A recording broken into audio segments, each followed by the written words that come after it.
welcome to Season 3, Episode 20 of Dualistic Unity. I am pretty sure I'm dreaming, and I'm not quite sure how I feel about that, but at the same time, I'm here now, and I know that, so I think it's okay. And I am deeply skeptical of everything I say, everything I believe, everything I tell everybody who listens to this podcast, because it's all conceptual. All ideas. We're just trying to share a recognition that we're doing so terribly because we have to use language, we have to use words, we have to use ideas that are limited. And the only real important part about all of our messages, of all of the things we say, it's not that we want you to believe us, it's not that we want you to follow us, it's not that we want you to agree with us, but we certainly want you to know that the work we do on ourselves is all about coming to you with empathy and honesty and authenticity, so that way you know that we care about you. So that way you might understand that we have no reason to want you to follow us, or to manipulate you, or to take advantage of you. Because the best thing for all of us is that you feel safe, and you feel yourself, and you feel loved by yourself, so that way you can embrace and accept the love of everybody around you. And that's all we want for you. We do not want you to believe us, question us. Don't trust us on face value of what we say. The only way for you to find recognition is to question us. But we hope that if you question us enough, you will find that the answers that are yours sound a lot like ours. So, welcome. And on that note, I want to say that we are incredibly excited because we are now sitting at the first Dualistic Unity retreat. We are on day 4. We are here with a group of wonderful, lovely, inspiring, insightful, intelligent people. It has been an experience like no other, and I'm incredibly excited. So for everybody who couldn't make it to the retreat this year, we're sorry we couldn't see you. On the other hand, this trial run, this first retreat has been so good that we know the ones to follow are going to be amazing, and we're happy to all be here preparing that for you. Amen.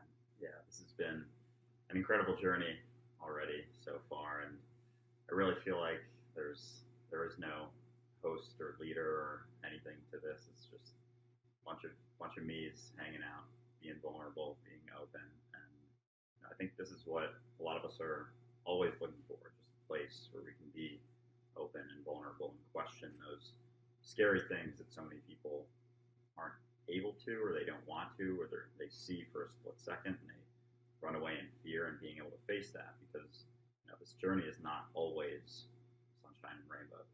There's a lot of depth, a lot of uncomfortable aspects of it, and it's not about avoiding the discomfort. It's about facing it over and over and over and over until you become so comfortable with that discomfort that it no longer phases you.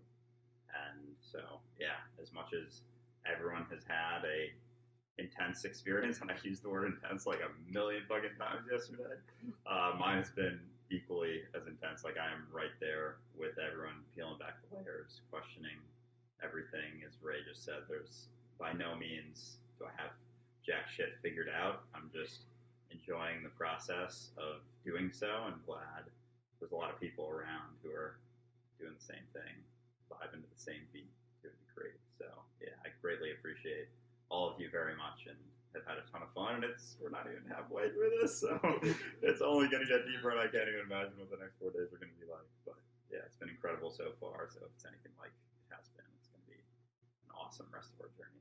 So thank you to all of you. Likewise, we can't express that enough, and we mean that to the person who is listening to this episode as well. Thank you for making this happen, because all that's happening is that you are changing. And everybody who's listening to this should be focused on that experience as well. You are changing. We talk about how the world changes through ripples. We talk about how we impact everything through our changing mind. But that's all results. It shouldn't be the cause. It shouldn't be the point. It shouldn't be the goal. It should be what happens as a result of you finding peace, as a result of you finding clarity, and you getting rid of that weight that doesn't necessarily need to be there. As I was saying to somebody earlier today, we don't want you to believe in unity. We want you to get rid of your illusions to the point where unity is obvious. That's it. If you do that, then that's all you need to do. It's not even about us, and you have to know that that's all you can do. You can't change the world, you can't change other people, but if you change yourself, that is changing the world, and that is changing other people. So do it for you, and it's the best thing for all of us. But I wanted to take a moment because this retreat has been really eye-opening for me in a lot of ways, because I've been on this journey for a long time. I've done a lot of work on myself. I've questioned a lot of things. I've approached the edge of sanity enough times to be able to peer over the edge without any fear. And throughout this retreat, I've had an opportunity to meet people who have never had a chance to meet me, but have listened to me on a podcast and have listened to me say certain things and have an impression of me as a person. And so when you join me here, I'm hoping I destroyed a good portion of those ideas about me. I'm hoping that I really brought it across that I'm just a weird dude. Like, I'm just a really strange individual who has embraced his strangeness, because everybody who hasn't seems miserable. And in accepting my strangeness, I'm not miserable. And I just want to share that with everyone, because misery sucks. It's not fun at all. And it's not that I want you to escape your misery. I want you to look it in the face until you understand it.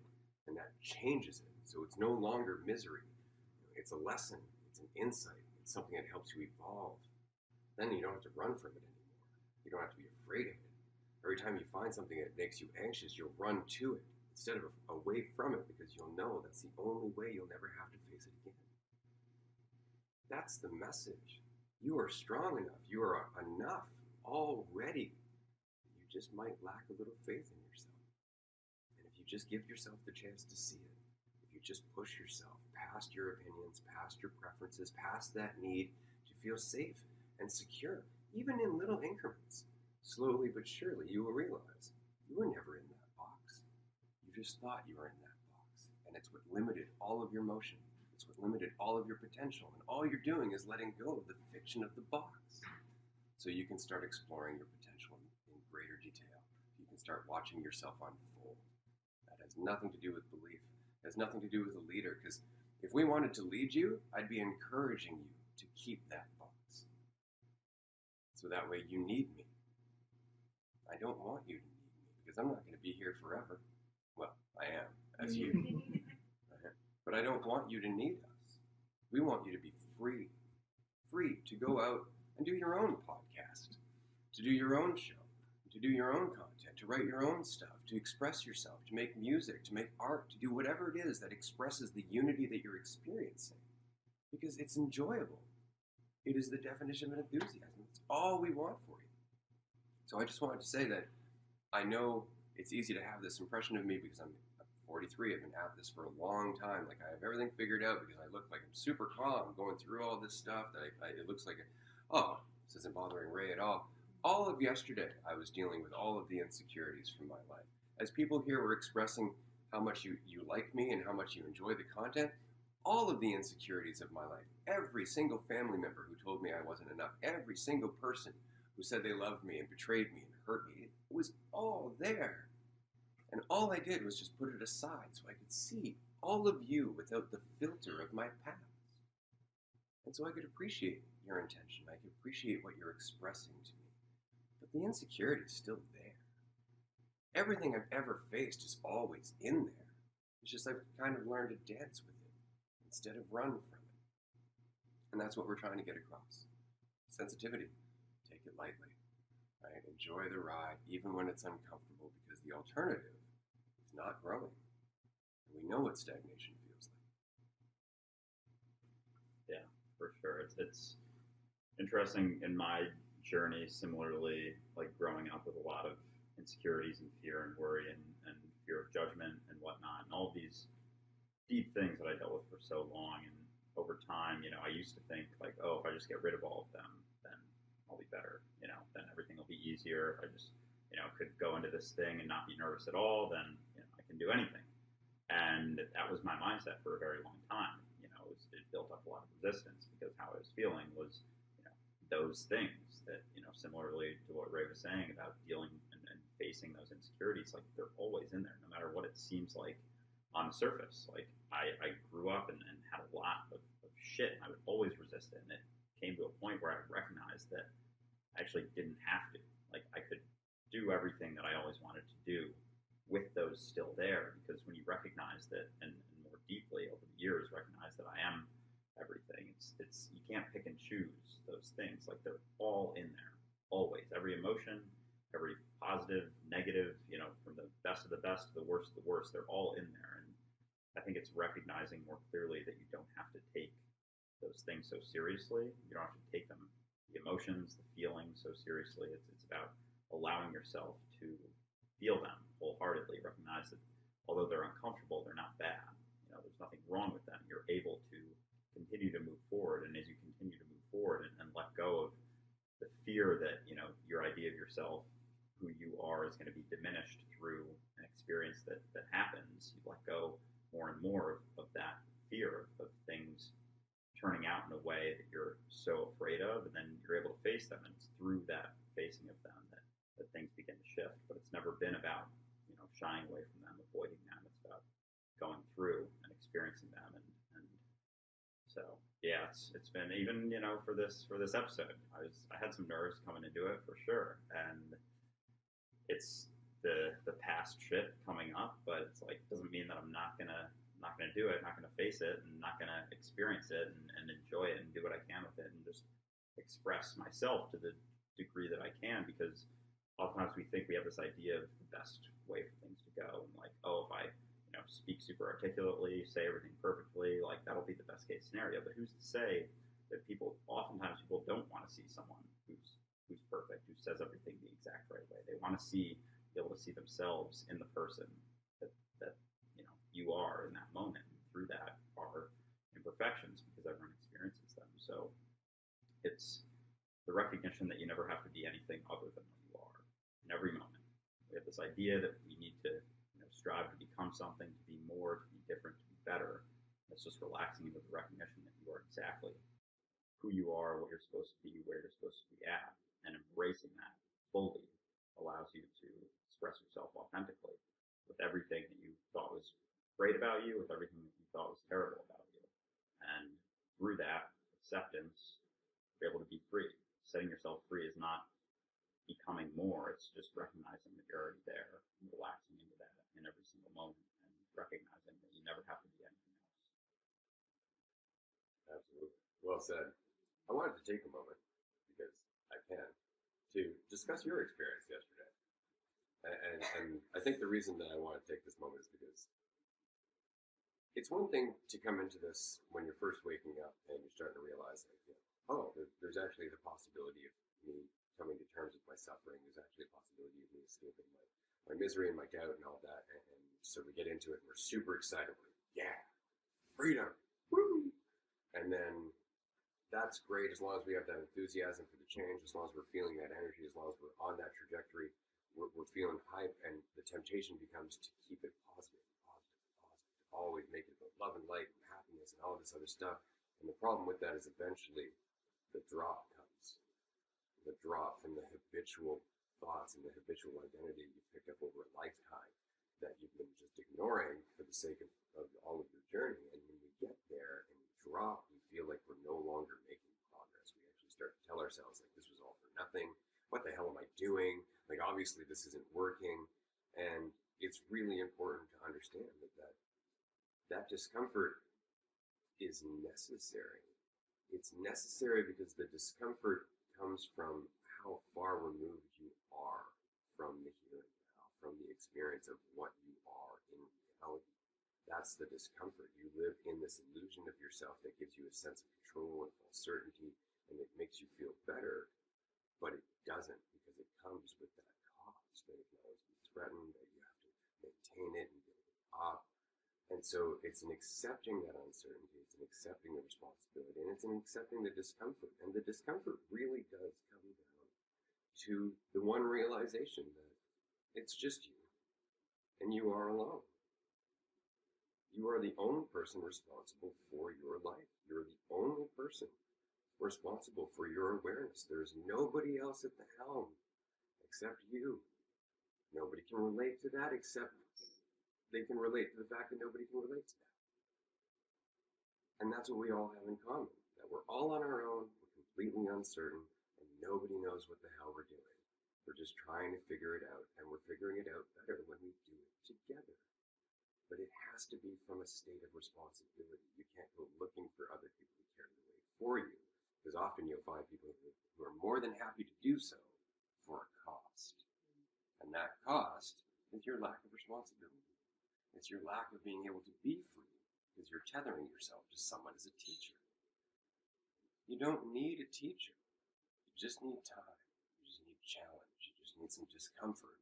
And you need to sit through it, which can be difficult, because when we're uncomfortable, when we're afraid, when we're feeling alone, we want to reach to something or someone that will make us feel better and make it go away.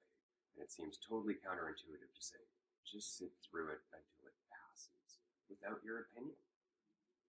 Like, but it sucks. That's an opinion. Let it go. Let it pass. Let it turn into something else on its own. But as soon as we feel something, we decide this is what it is, and our brain absolutely reinforces that. I don't like this. No, you don't. Here's all the reasons you don't. All of them.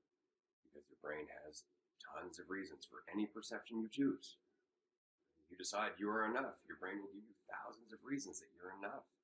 But can you decide that you're enough? That's all you have to do. And the rest is just ignoring your brain and understanding that it validates whatever perception you decide is the truth. So don't decide any perception is the truth. Just stay in the middle. Let yourself change with life. For sure. Yeah, that was a decent summary of what I went through yesterday. So I guess I'll get into that a little bit. So yesterday, pretty much everyone in the lodge tripped, took a gram. I smoked a decent amount of weed as well, which I think accentuates or exacerbates my experience on different levels. And yeah, at first it was great, and then I think like the weed started kicking in a little more, and I was lying right over there where Janelle's sitting in that corner, and just started to see that everyone was literally me. Like I had this picture of looking out at everyone, and it was sort of just like a black open space, and it was all my eyes looking back at me. And I would open my eyes and look around this room that we're sitting in now. I literally saw myself and everyone, and it was freaky. Like it's something that I've recognized but haven't seen it and felt it in that way. And with that, it was like going back and forth between that and seeing that if that's the case, then this is all my dream, and if that's the case, then none of this is real. And going back and forth between those of like being the observer in my own dream and none of this actually being real was kind of the back and forth. And I was like, fuck, I don't know how I feel about this. This is different. And it was like there wasn't a barrier of myself to reality because it was all me. And so I was like feeling everything coming through, and it was, I was able to kind of stay within everyone. I didn't go off on my own, which is a lot different than in past experiences when I would feel overwhelmed, especially something on like edibles, something super overwhelming. I've in the past had some shitty experiences with that, just because there was a lot of resistance, and there was some resistance last night for sure because it was so new, so uncomfortable. But I was able to, throughout it, accept as I went. So this is okay. This will continue processing, and that's all that's happening right now. I don't have to overlay a judgment of this is something I don't want to be feeling, etc. And so eventually, we went over to dinner, didn't eat jack shit, along with most of us here. And I was just sitting there, and I couldn't really hear anything because I was hearing everything. Like all of the sounds were there. So because, when we're hearing something, it's all relative to the background. To see something, you need a backdrop and a foreground. And so there was no discrepancy, no differences between someone's voice next to me speaking and all of the other sounds, from the quietest to the other conversation going down there. And it was all like infiltrating me and all the feelings as well. And it wasn't, just good feelings or just bad feelings. It was like all of them. And it was like a state of deep neutrality, and it was, yeah, I guess it was overwhelming, and I just didn't really know what to think of it. But I was really doing my best to not think about it and just be in it and know that it would be okay. But I think the deepest sort of thing I recognized through that was that I am alone. Like, if this is really all me and you're all me, then I'm you. Like, there are no others, and that in itself, again, not a good or a bad recognition, but there's a lot of endings and sort of loss and death of the illusions that we hold on to with that. And so, eventually Ray and I chatted, and I'm like, "You good for a chat?" He's like, "Yeah, let's go talk." And so, yeah, we went over to the pool house and just, talked about the experience. And I just got overwhelmed with so many different emotions, like laughed for a little bit and then just started bawling my eyes out. And it wasn't even that I was necessarily thinking of anything, but there was that deeper recognition of the fact that I'm alone. And it's a little bit scary, honestly. And so there's a lot of emotions that came out from that, because it's like there was no relativity anymore. I had nothing to compare myself to relatively. It was all just me. So there was no judgment, no good or bad emotions or experiences. Everything just was. So coming out of it, it's like I was talking to Ray about it. Like, how do you handle this? Like, how do you come back to things knowing that it's all you? Like, how do you find yourself into it? And I was almost looking forward to, in a way, getting lost in the illusion of division again. Like, I was like, well, I'm kind of excited for getting this. Like, it's cool to have that deep recognition, but at the same time, like, I don't think I could exist in that sort of state for very long, because it was very draining, just insanely emotional. And so, yeah, that's sort of what I went through yesterday. I know you were all sort of around going through it, and everyone sounded like had pretty intense experiences yesterday. So there was, yeah, I'm curious if we had a random number generator around this location, how that would have looked after yesterday. But yeah, so anyway, I know we talked about it a little bit, but how have you, Ray, dealt with this deeper recognition of being alone, and sort of having to almost choose to not exist in that state, and like purposefully come back to the illusion of division? I gotta remember to hold this up because we're talking.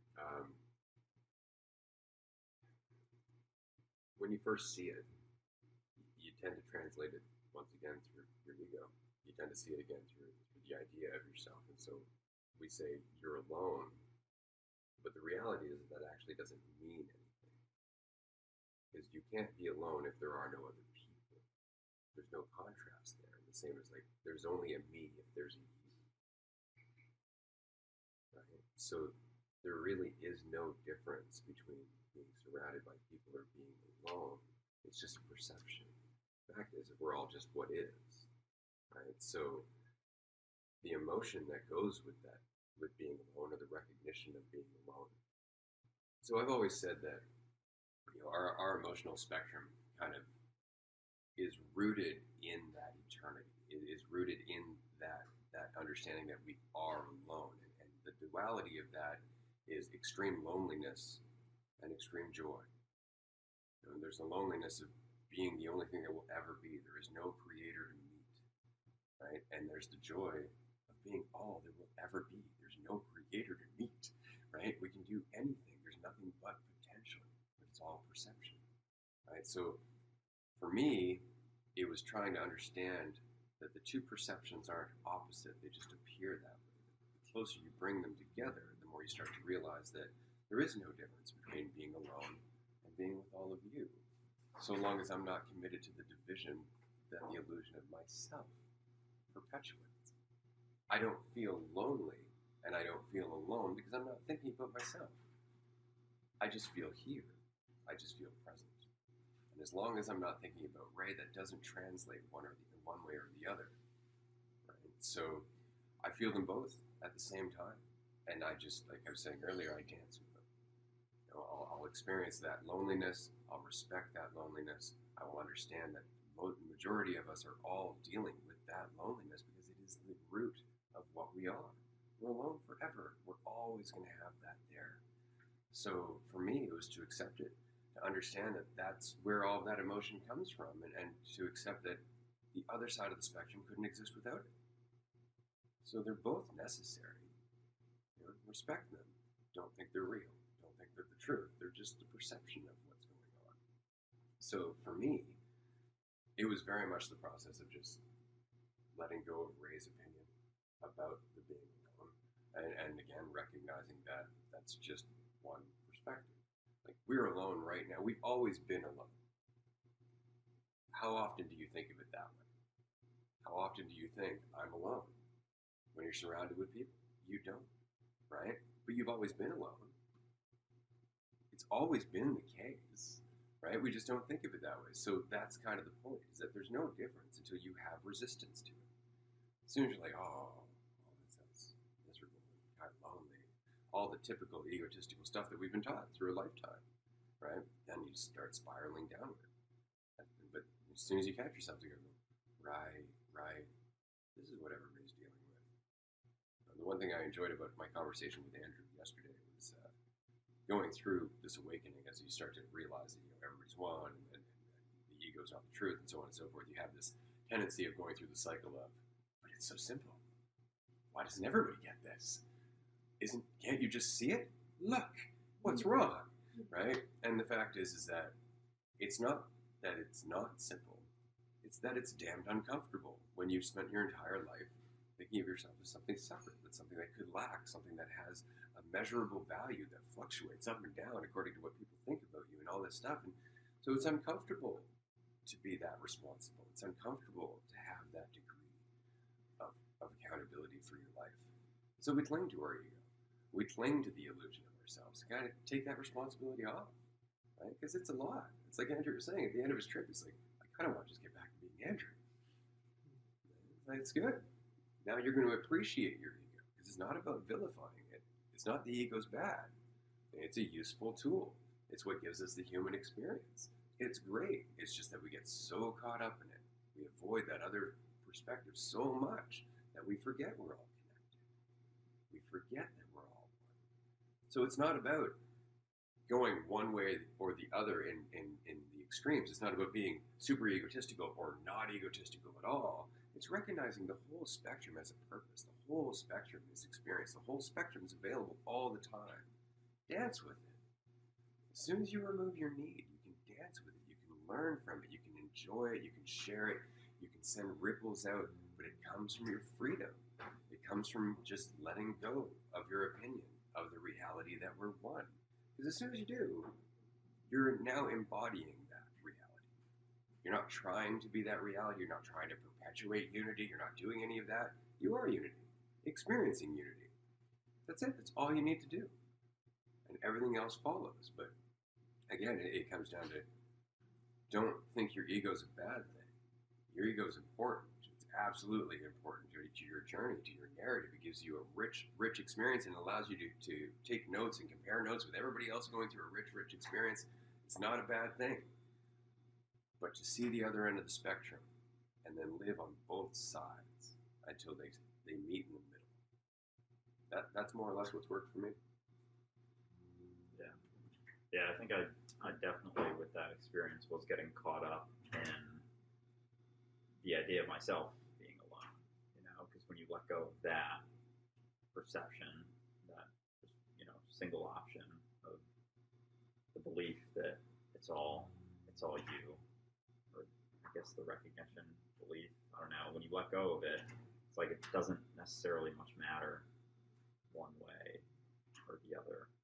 You can keep that recognition, but also recognize that if it's all me, then I'm all you, and you're all me. And so it's about the experience that we embody in each and every moment. And so coming out of that, sort of, like experiencing the bonfire, experiencing the bear, it's like, sure, I can see myself in everything, but it comes back to where I'm at and having a deeper appreciation for the eternity that is this moment right now, and letting go of that idea of being anything separate from any of you or anything here allows you to fully experience and embody and appreciate just each and every thing, from a bite of one of Caitlin's delicious pieces of food, to campfire, to a walk through the forest, to conversation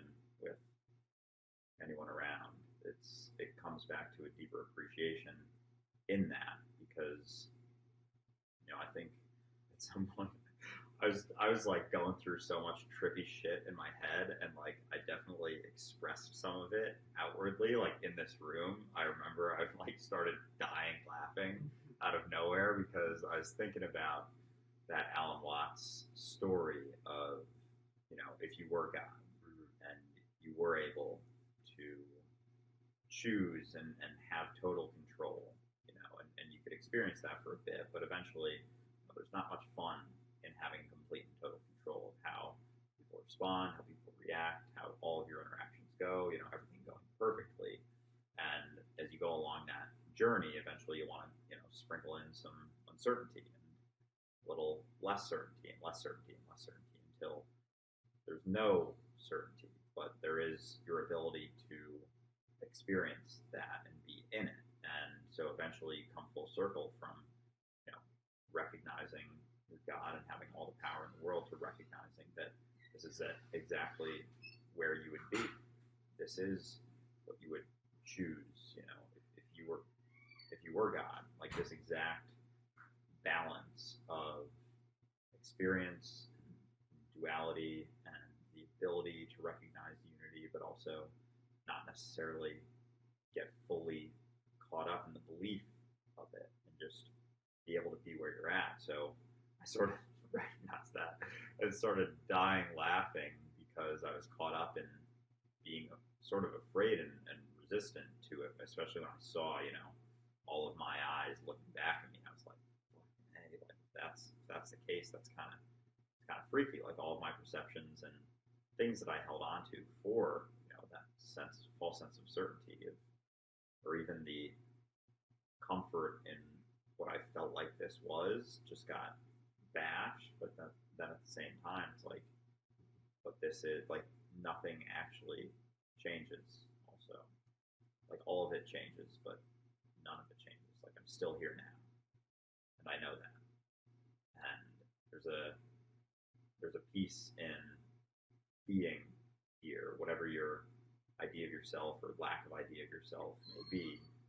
You're still the experience that you're having, and your ability to impact reality and have influence over yourself as everything is incredible and amazing and beautiful and a lot of fun most of the time. But yeah, it's as long as you don't hold on to the need for it to always be perfect and exactly what you want, because deep down you wouldn't actually want that. Yeah, I think it helps to remember that often the resistance to the insight that we're alone is we feel that resistance, or we feel that discomfort, because that's the side of our perception that we've been focused on the most in terms of our fear as a person, right? But the alternative, or the equal side to that recognition that everyone is you, is that you're always taken care of. You're always surrounded by literally people who couldn't be possibly closer to you, whether we recognize this or not. right? We are all one. We are all part of one thing. And so I like to look at it as, life supports that support. Life supports that which supports life. Life supports itself. And so when I had my moment, which we had discussed, where I saw everybody's eyes looking at me as me, and then I went through all of my history, moment by moment, and all of the eyes that had ever made contact with me. All I saw was myself looking back, checking on how I was doing, occasionally giving me a nudge in the right direction, or occasionally helping me turn a certain path. That's where angels come from, and I don't mean actual physical winged angels, but I mean those people who come out of nowhere, right at the right time, and say one, maybe two sentences to you, and then disappear, and that sends you in an entirely different direction. That timing is not to be disregarded. That timing is a part of the flow. That timing is a part of one organism that is moving together. And in the same way that a part of our body that might be dealing with a virus feels alone fighting that virus, and then all of a sudden other parts of our body are helping to fight that virus. It's one thing moving together. We just don't necessarily recognize that. We think all the other cells are separate from us, but the body is still working together. So you, as much as you're alone, you're also all one. They're both the same. They're both true. It's just whatever your fear, whatever your insecurity is, whatever the biggest contradiction or the biggest challenge is for you and your ego, that's the side that's going to come up first when you dive deeper. That's the side that's going to come up first when you start questioning everything, because that's the side you're focused on the most, right? That's the side that you're rubbing up against. That's the source of your friction, right? So when you deep dive, that's the first thing that pops to the surface, whatever it is that you're most afraid of. And it's important to recognize that that's not why you're uncomfortable. That's just connected to the feeling of discomfort. And so it's popping up to help you deal with the reality of discomfort. We always tend to look at the feeling and then look for the source of the feeling. Why am I uncomfortable? Why am I afraid? And one thing I always liked about Krishnamurti was you saying, no matter what you look at when you're afraid, it is always distorted by the fear. No matter what you do when you're afraid, it will always be distorted by the experience of the fear. So you might think it makes sense, but that's because you're afraid. So the only thing you can do is look at the fear itself. You can't actually, if you're looking for reasons you're afraid, your brain's going to give them to you. Or you can just accept, I am experiencing fear. And look at the fear as the experience of what it is. Don't give it a reason, just look at the fear. I am afraid. Why am I afraid? Oh, because I'm trying to be in control. Oh, there's an insight. And then you keep going down that. But you look at the fear itself, and that clears the distortion. But you can't do anything about the fear until you accept that you're afraid. Not why you're afraid, just that you're afraid. And the same is true for discomfort. I'm uncomfortable. Don't look for reasons. Deal with the phenomenon of discomfort, because it's going to happen again. And there are reasons that it's there. Resistance, control, false certainty, all of these things, and we know that. That's it. That's the whole journey. Don't worry about the details that are reinforcing the discomfort. Worry about the discomfort itself. It is its own challenge. Yeah. It almost allows you to reframe it to seeing the discomfort, the fear as simply opportunities. And you can begin to appreciate them, and it's not something so much to avoid, but something to be embraced and appreciated, because it's like the stepping stone towards growth immediately. And I think we've all experienced this sort of. So with our little mushroom journeys, like the first one we've taken, most days there's a little bit of discomfort, like we feel it a little bit more, and then eventually you accept that, relax into it, and then kind of chilling. And then a lot of days we've taken a second dose and it's a little bit higher, but we don't have that same sort of shift, like it's like a jump from one experience to another. And I think a lot of that is due to a lack of resistance, because the change has already sort of happened, so we don't necessarily notice. It's just like a deepening, but it's not necessarily a jump. And I think that's a lot of times the case with a lot of our experiences, is no matter what, if we're experiencing something new or something different, there's always going to be that discomfort. And so often, whether it's fear or anxiety or worry or whatever it is, any of the uncomfortable feelings that we experience, we think they're bad. And so as we initially experience them, which are essentially inevitable to any shift in any experience of ours, a lot of times we'll avoid that initially. And because we don't want to feel it, it's like we could, if we went through it, it'd be some discomfort, and then it's like sort of peace, freedom, joy on the other side. But so often we're going through it and we're like, I don't really like this discomfort. And then we turn around and go back, not knowing that if we had just gone, a little bit further, then we're through it. And then the shift has happened. And it's like a constant sort of experience that we can potentially have because we hold on to that comfort, that false sense of certainty so often. It's like we avoid that at all costs, not recognizing that it's entirely necessary. It's inevitable to continuing on. And what we were talking about with procrastination, the point that Ray brought up, it's like it's our resistance to growth. And because something's new, something's uncomfortable, we oftentimes will procrastinate against that because we are experiencing a lot of those feelings that we don't necessarily want to be feeling. But through that, like, that's directly what impacts our growth and our ability to change and our ability to recognize new things about ourselves and reality. So as we come to terms with that discomfort and the inevitability of it, we're able to continue to go through and face it and just recognize the necessity of it. It's not so scary anymore because it's not going to last forever.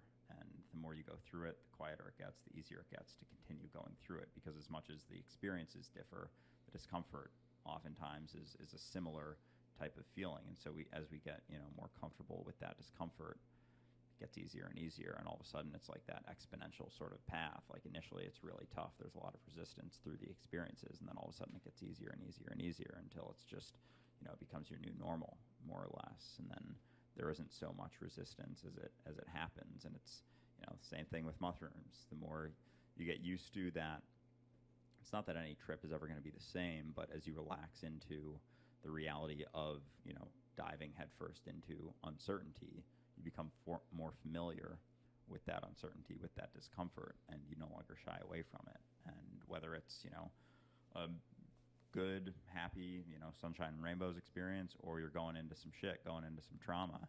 Like I've had a few trips where I've gone back into some traumatic experiences, and I think if it would have been my first trip, I would have resisted it a lot because there was a lot of, frightening imagery, but I just knew that, I was going into something. I was going in to experience something.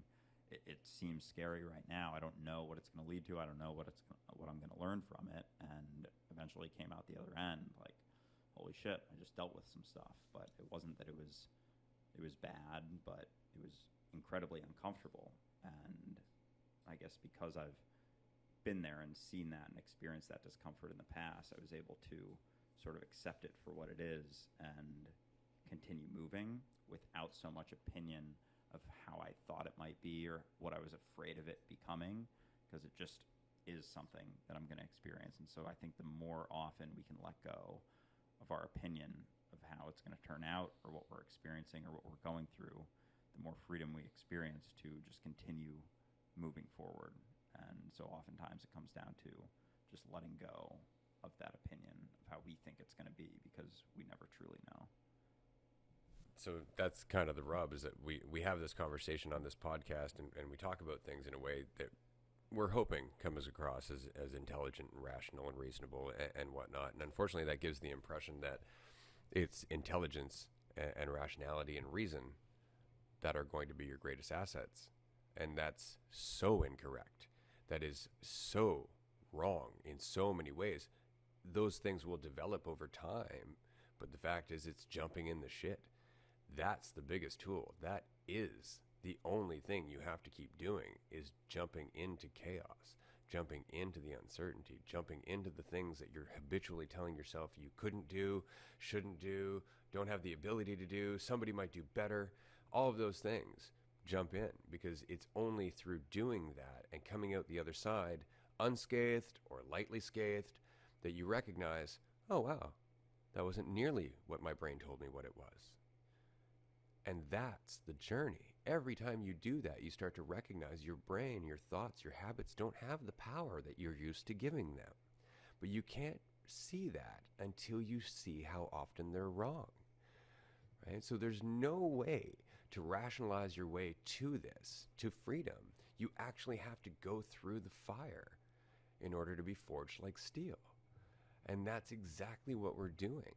But having this conversation, the way it sounds, oh, I just need to be intelligent enough. I just need to be intellectual enough. I just need to be, clear enough and all that. It's like, yeah, that's kind of true, but all of that comes from facing the things you don't want to face. And that's really it. That's the whole point. So even if you didn't listen to any of this podcast ever again, if you were to go through the rest of your life, every time you feel an insecurity, just reminding yourself, right, that's a habit, that's not the truth. I can challenge that. You're going to continue to condition your mind to recognize that you can challenge anything until eventually you're not scared of any challenge. It's just conditioning. It's just restructuring your brain after a lifetime of thinking about illusions. That's all it is. And then everything starts to come together. Intelligence starts to come together on its own because you're making room for it. Right now, you're thinking about things that aren't real. Of course it's hard to focus. Of course it's hard to understand. Of course it's hard to feel better. You're focused on shit that's not there, except through your attention to it. You get that out of the way, and all of a sudden, it's like clearing off half your hard drive.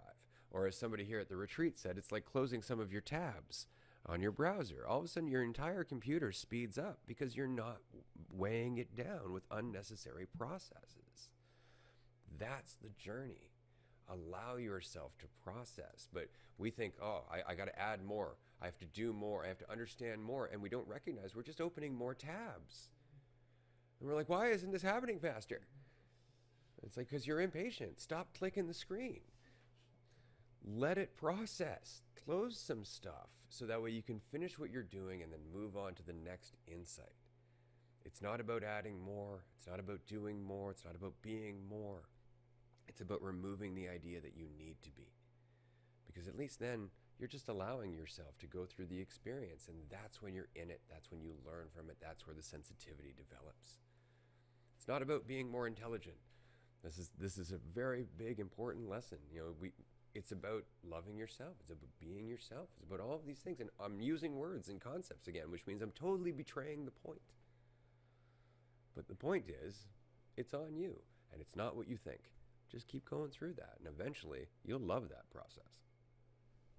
Yeah, we've been talking a lot about Wing Chun, or Ray has this trip, and made me think of, going through the experiences, going through the fire, eventually, being forged by steel. It's like, for example, one of the conditioning exercises for Wing Chun is punching a bag of rocks. And like going through difficult experiences is like punching that bag of rocks, and the end goal being to be so conditioned that it no longer hurts, it no longer impacts you. And every time that we are faced with something and we avoid it, it's like thinking that not punching the rocks is going to be better for us. Think like, ooh, that's going to be uncomfortable right now, not being able to see the bigger picture. And so if we just avoid punching the rocks the whole time, eventually we're going to be faced with a bag of rocks that we have to punch.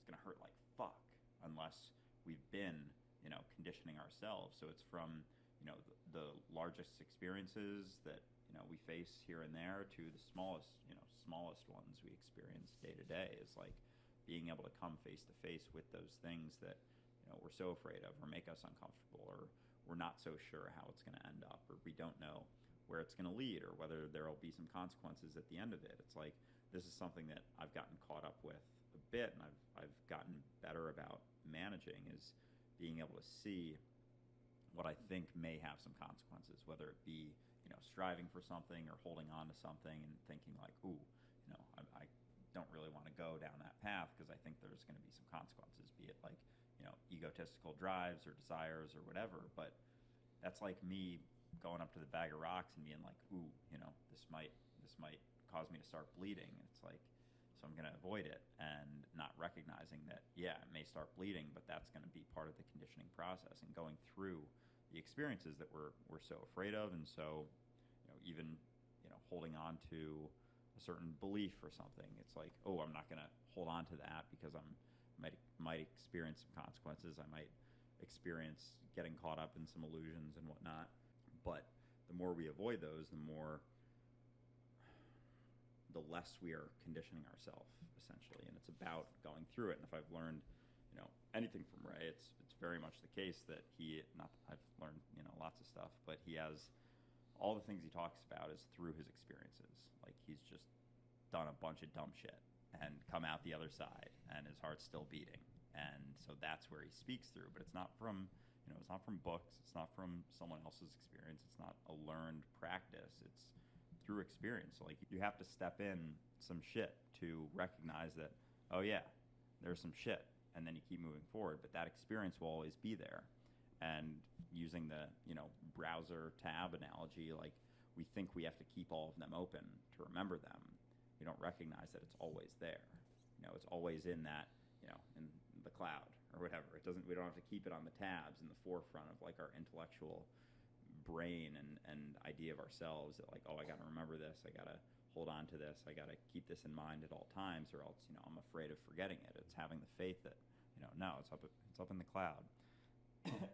it'll be there when I need it. But as long as you keep all the tabs open, it's going to slow you down. It's going to inhibit you from recognizing other things more clearly. But it's our faith that allows it to go up to the cloud. When we lack faith, we feel like we have to keep it all there, and that slows us down inherently. So building that faith, trust in ourselves, going through it, allowing it to be processed and move to the background, and then face things moving forward with relaxing into that state of uncertainty, of not needing to hold on and feel like you need to remember how to be and how to act and what to do at all times. It's always there. And through that, like, that's freedom. Just having no fucking tabs open and knowing that it's still all there. Well said. Absolutely. I wanted to address the bag of rocks and bleeding knuckles for a moment. For anybody who does Wing Chun who's listening to this, I'm not encouraging them to punch a bag of rocks until their knuckles bleed. I just wanted to mention that quickly. But going back to the symbolism, just like that, you can punch that bag right up until your knuckles bleed. You can punch it a little bit, doesn't even matter. The point is that you're punching it, even if it's just once, right? Like, it doesn't matter how much you do. It matters that you just go a bit beyond the line in the sand that you drew arbitrarily. Right? You just widen your perspective a little bit. You don't have to go out to a party and mingle with everybody and, hey, how's it going? I'm right in your face. You can go to a party, talk to one person for 5 minutes and leave. And that is still a victory. That is still something that you wouldn't have done before. Right? So you've expanded yourself, even just a little bit. But what's important about that is you've reminded yourself, I can do that. It doesn't hurt me to do that. That is something that's possible. And even though you may not tell yourself that, even though you might walk away feeling defeated, your brain registered that you just did something different. It has changed the conscious environment. So the next time, that resistance won't be the same. You're going to go through it easier, but we don't know that. And sometimes we think that just because we don't feel like we're making progress, that means we're not. Right? It's just a perception. You don't know what's happening. You are already processed. It never stops. That's why we're always growing. It just never stops. But it's really important to recognize that it doesn't matter how much you do. It matters that you do. But beware the urge to think that your progress should be happening faster than it is. Like, we always seem to want to hold ourselves up to this invisible bar, like, I should be here by now. I should be here by now. Why am I dealing with these insecurities still? Why am I still thinking about this stuff? Because there's a lot of stuff. There's a lot of stuff. You can't get through all of that in a day, a year, a decade. I'm not even sure you can do it all in a lifetime, because we're God. We're the universe. There's an infinite amount of perceptions of the observer and the observed within us all the time. You really think you're going to get through that in one lifetime? You really think you're going to get through that in an afternoon or a mushroom trip? Not at all, because the journey, the beauty of the journey is to go through that. The beauty of the journey is to process that. The beauty of the journey is to go up and down and relate to people who are going up and down. It's not about getting to the end. Knew that had to happen eventually. it's not about getting to the end. It's very much about enjoying the journey, or at the very least, coming to terms with the journey. Coming to terms with the fact that the journey is going to happen and it's going to be uncomfortable, but that if you can just find a way to dance with it, find a way to establish grace as it goes on, well, then the journey itself becomes a dance. It's like the difference between trying to learn the steps of a dance in mechanical order as opposed to just feeling the music.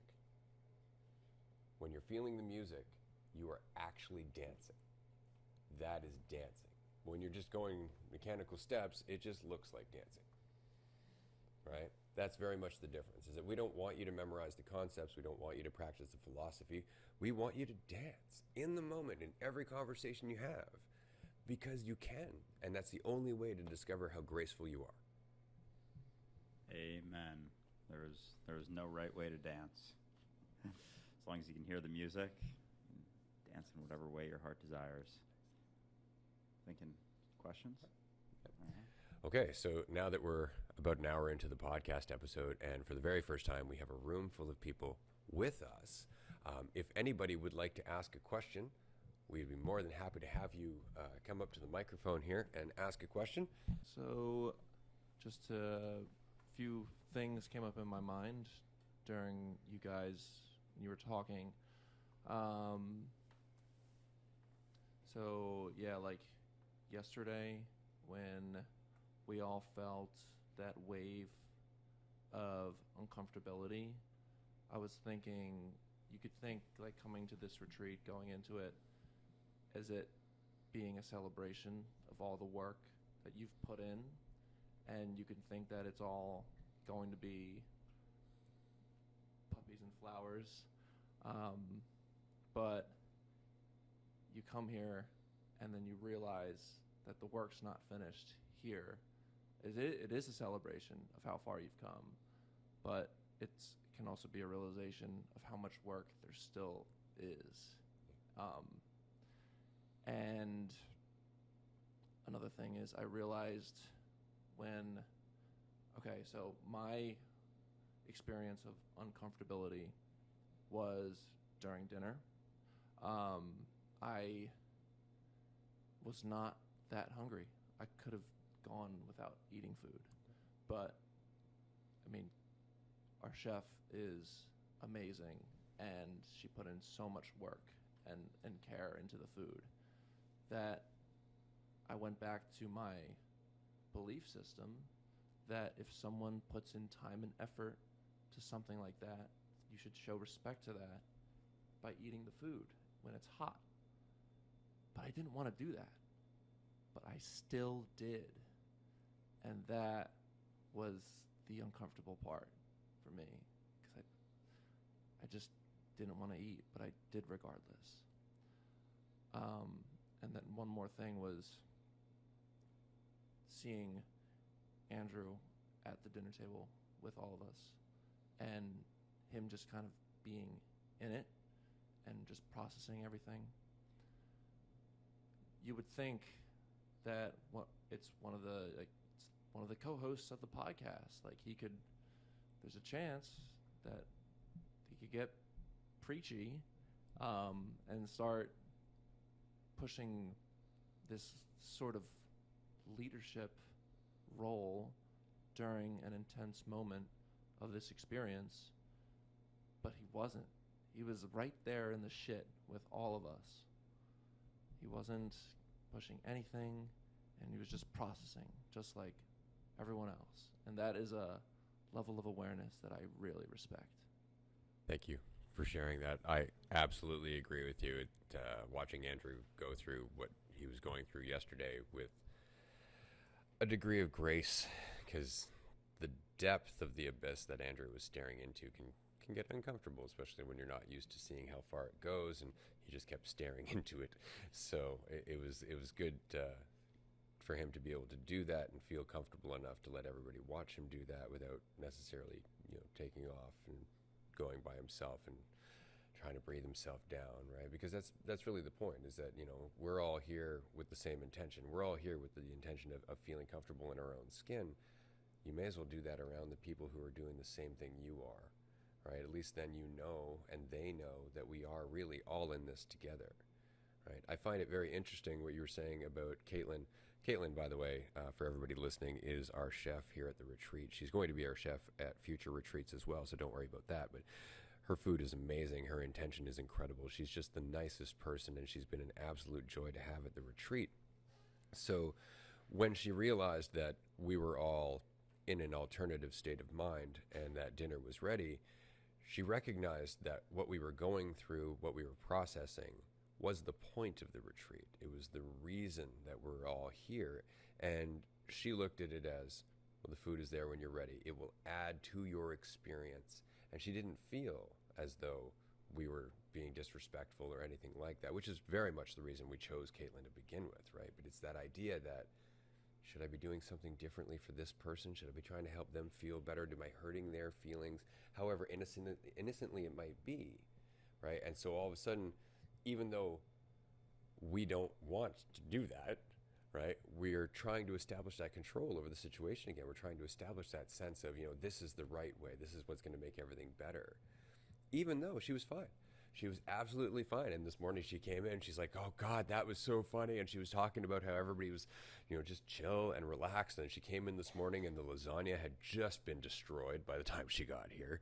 So there was no problem, but because we know what it's like to be unappreciated, because we know what it's like to put effort in that doesn't get recognized. We know what it's like.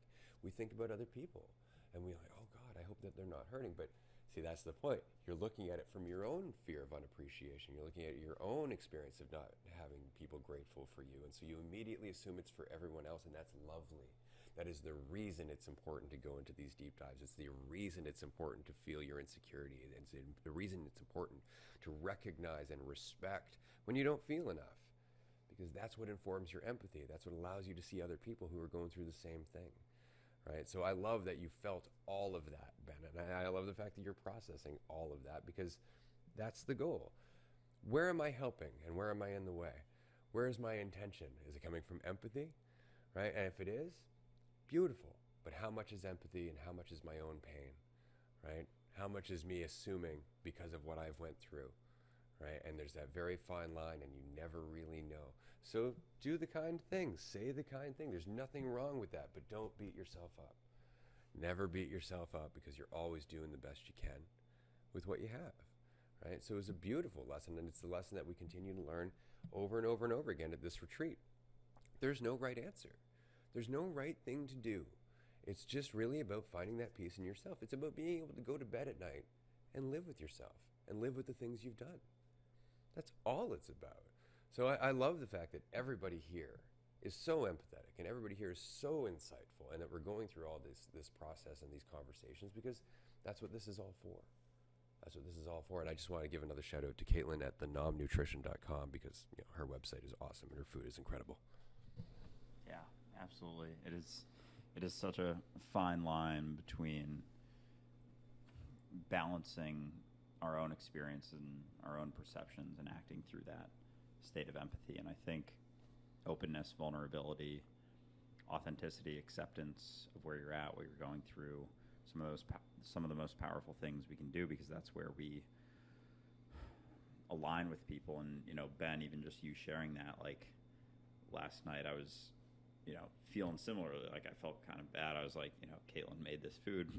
Meanwhile, I was like, I didn't even know where I was. So I was like, I don't know if I can process feeling these emotions as well specifically.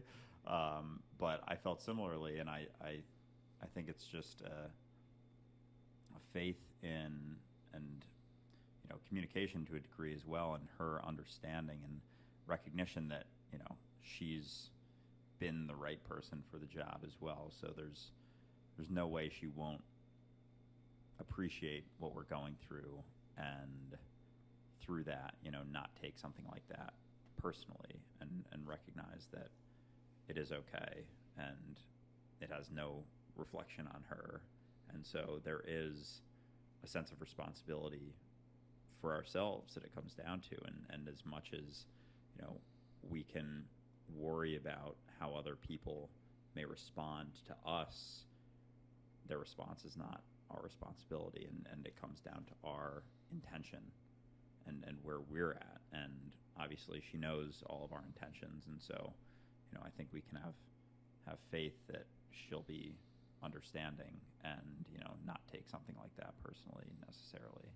And yeah, I appreciate you sharing the part of me, you know, going through it, because yeah, I mean, I want to thank all of you, because if I had been in another environment with another group of people, like, you guys are the ones that got me through that. And I may have not been communicating with words, but I knew deep down that there was no place that I could go, you know, around here that would be better than just sitting in the middle of all of you, and knowing that you understand that maybe you don't know exactly what I'm feeling in that moment, but that I'm going through something, like we all have, and we all will moving forward. And so I appreciate all of you and all of your mentalities and your acceptance of me going through it. And I really do feel like this retreat, like, quite frankly, like, I have no idea what the fuck I'm doing. Like,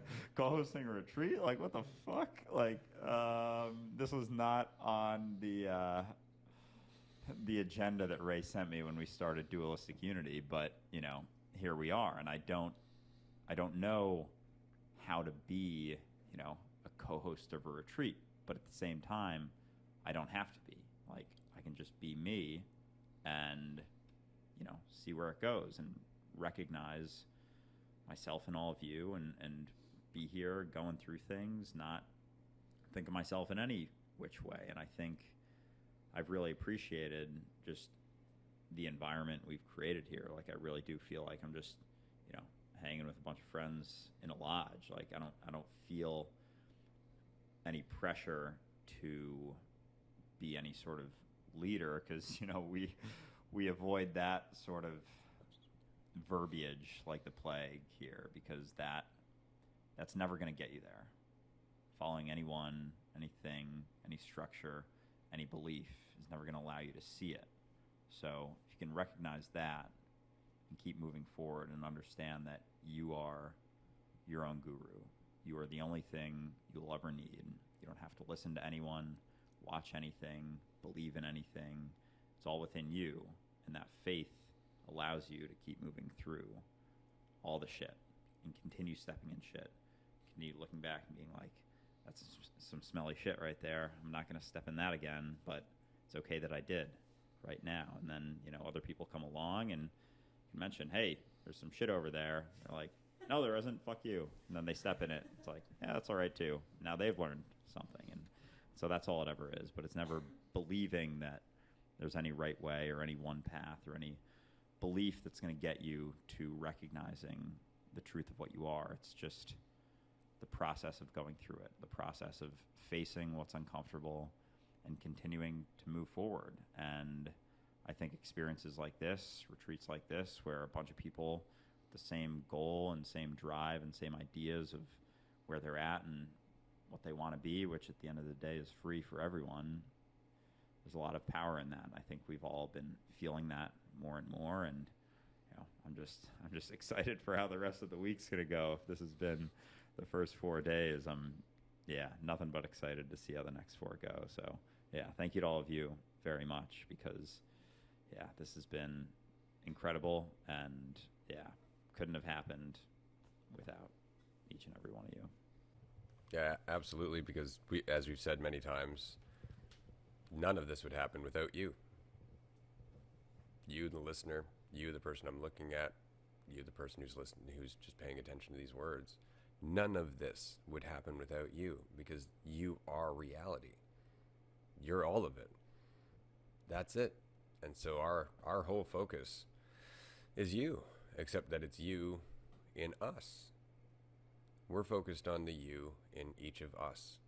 You focus on the you in you, and we'll meet in the middle. But the more we do this, the easier it gets. The more we do this and recognize that it's normal to process these things, that everything we're going through is a result of us not taking accountability for so long, not just in our individual lives, but in the world as a whole. Our entire society is structured around the lack of accountability, lack of responsibility. Thinking about ourselves, our ego, our identity, where we are in the structure, in the hierarchy, where we are in the pecking order.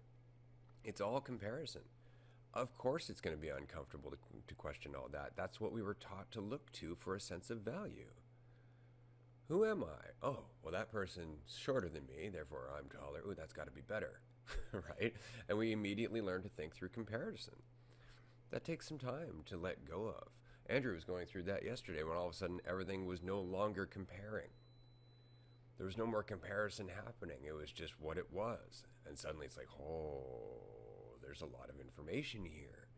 Yeah, which you can only see half of for the longest time because you were comparing. Your brain's cherry picking.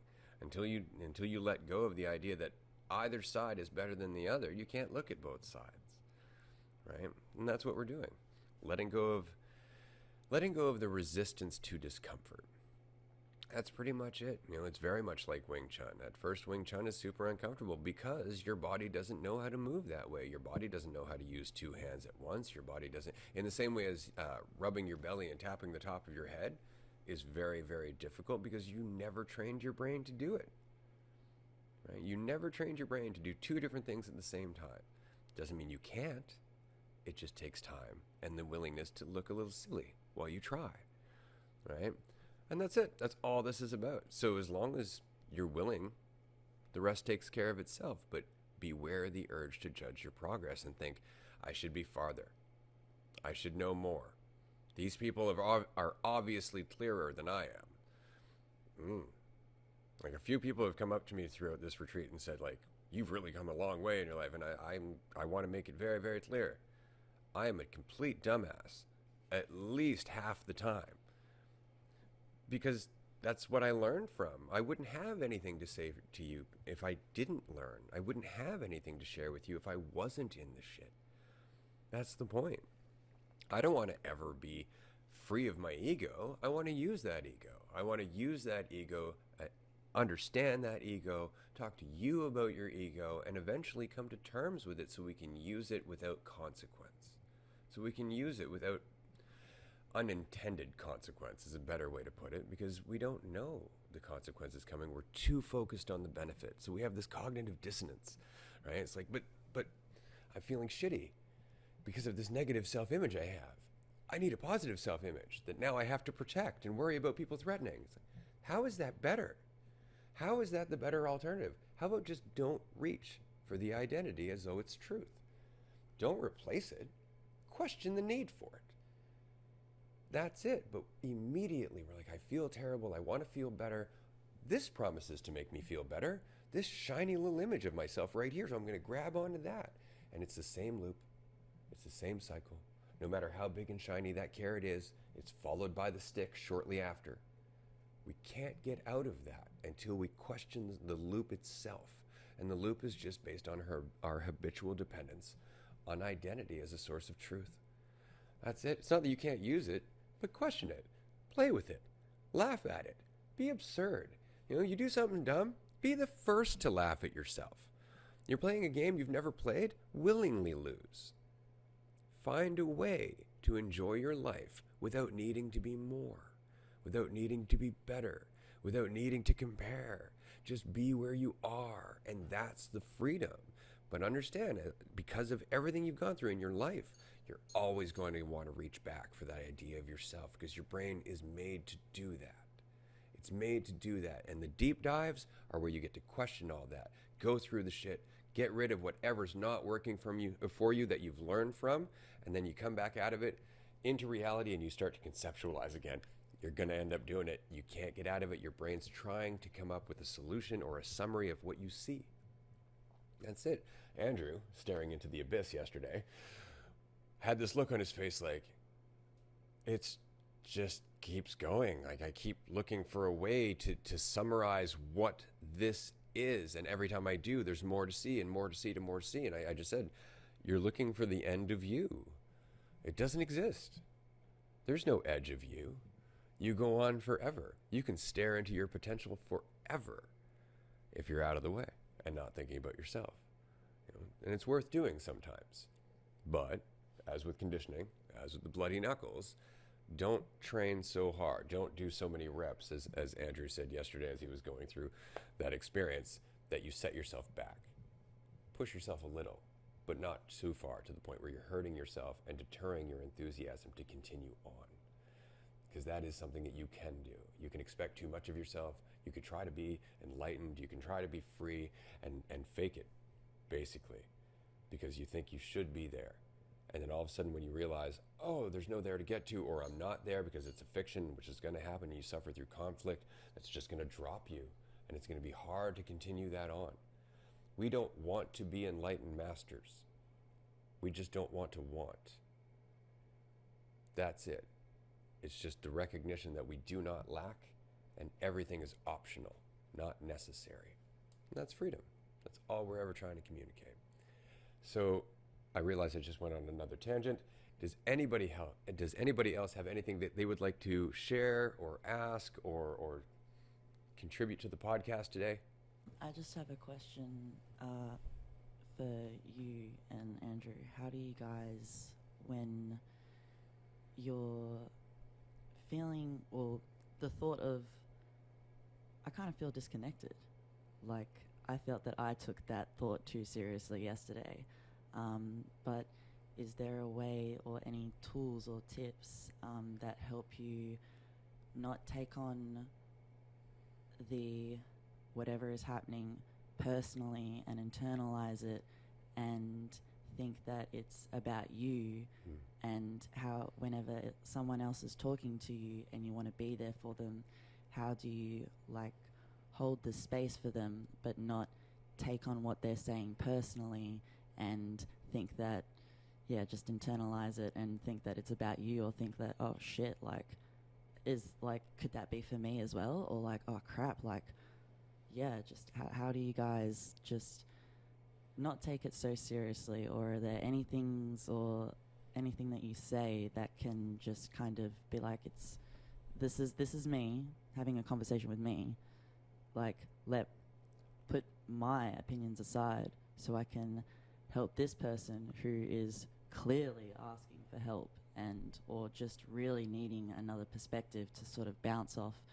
And how do you just put your opinion aside and learn that, like, I'm gonna come back to you at some point, but now is not the time. Like, whatever I'm going through right now really isn't all that important. Like, because if it was, then I would be like freaking out as well. But you're really not. But like, how do you learn to not take that so seriously? I think for me, it helps a lot to recognize that I don't know. Like, I come back to that statement a ton, like, relax into the uncertainty of the moment. When I'm with someone, when I'm going through something, like, it may seem uncomfortable. That person may be, their response may be abrasive, or however they may react. The reality is that I never know what they're going through, what this will lead to, where it's going to go, what the best case outcome of this, even what the best thing for me to do in that situation. And so often we get caught up thinking, like, I have to figure out what the best thing to do is, and then I can go act. But that cuts us off. That, like, fogs the vision.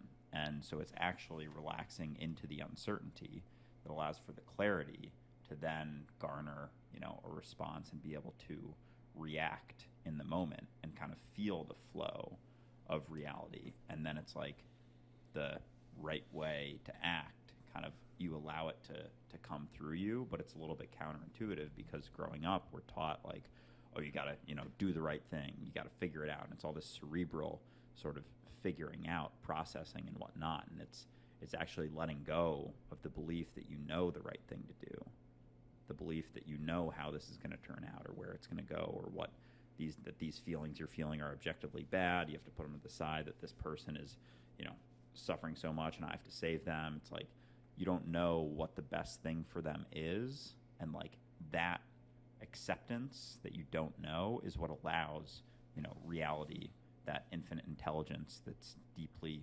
ingrained in us, to be expressed through us. So for me, that's always what I come back to is the uncertainty that in this moment I don't know what's going to happen. I don't know where it's going to go. I don't know what any of this means right now. And then through that uncertainty, there's clarity, there's freedom, there's the ability to act and have a sensitivity to reality in the moment and then act accordingly. But it's through the deep acceptance that I don't know, that it's able to arise through you. And it's like inevitably whatever is expressed is probably significantly more aligned with the situation than whatever cerebral idea you have of what the best thing to do is. That was a great answer. I want to add just a little bit of depth to it in terms of, so that's true. In a coaching situation, talking to somebody, that's exactly the case. Is you want to disconnect from that, but saying that and doing that are two different things. And it's because in those moments, your ability to do that is going to be largely based on your practice of doing that the rest of the time, right? Like I was saying to Andrew yesterday, that selflessness is a skill. Selflessness is a practice. Right. So it's not just about in coaching sessions. It's when somebody comes up to you and they say, hey, you have a stick of gum and you have one left, and your thought is, but I want it, and you give it to them anyway. That's the practice. You do that, you put people first because you don't need. In every moment of your life, you do it more and more and more because you genuinely don't need. Not because you're trying to be something or get anywhere, but because you recognize you're okay. You're already whole and complete. That practice, when it comes to a conversation, shines right through. You're not trying to be a good coach. You are actually out of the way because you're practicing all the time.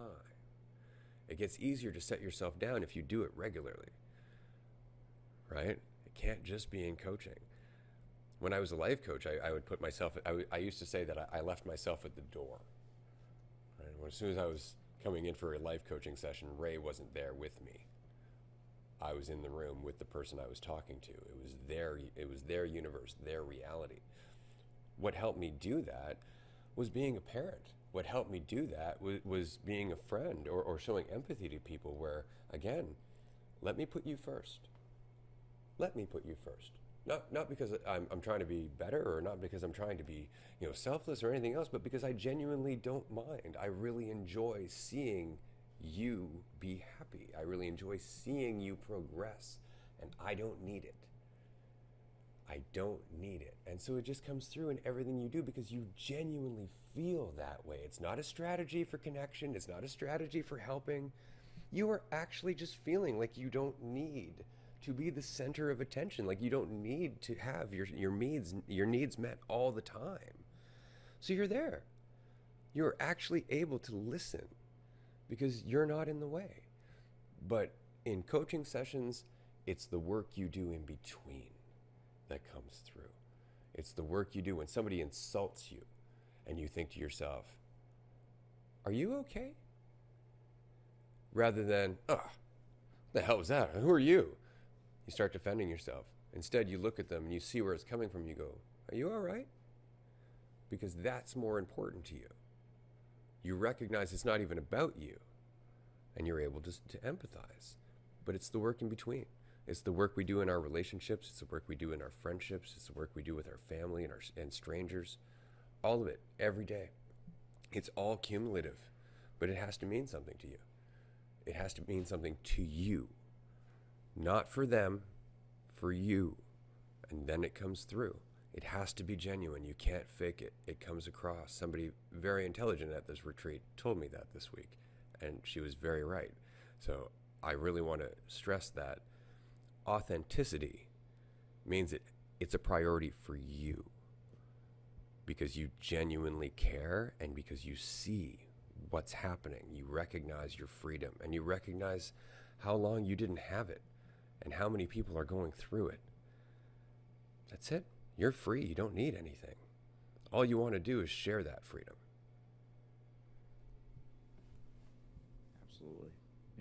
Yeah. I think the depth of that lack of need is so incredibly powerful, and it is a practice because the more you let go of yourself in every situation and those opinions, the easier it's going to be to, see yourself in someone else as those walls come down. And so bringing back selfishness, you're always being selfish because you're only ever helping yourself.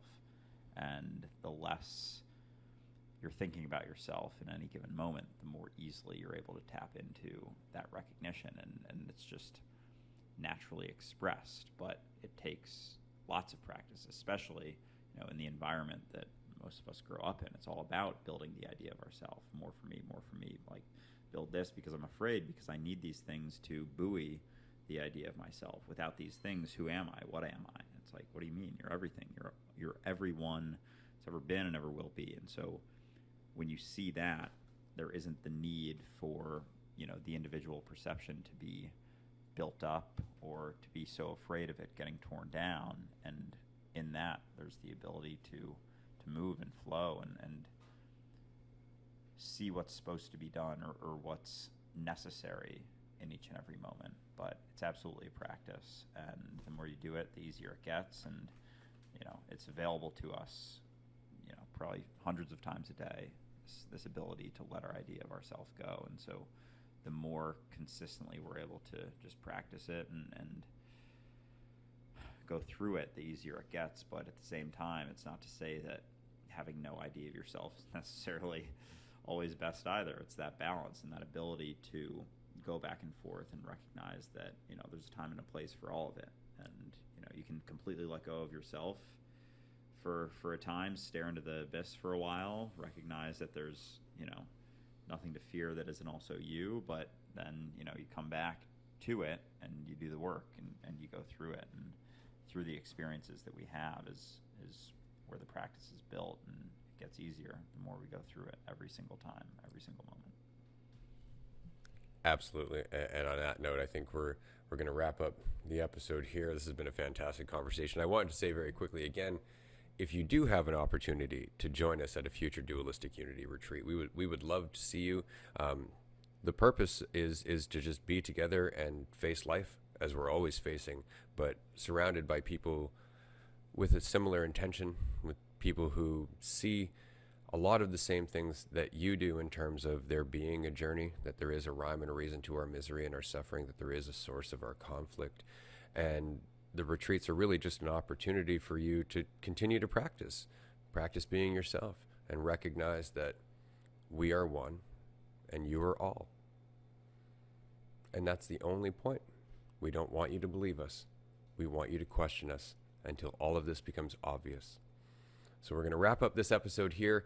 Thank you so much for joining us. I did want to remind everybody that we are having a vote for the Dualistic Unity quote contest on our Discord. You can vote for your favorite quote. The winner at the end of the month is going to receive some free Dualistic Unity merch, a sweater, a hoodie, possibly a tote bag. There will be some prizes at the beginning of December. And of course, our Patreon members will decide the finalists in that contest in the first week of December as well. So if you can join us on Patreon, we'd love to see you. Thank you so much for joining us. Bye, everyone.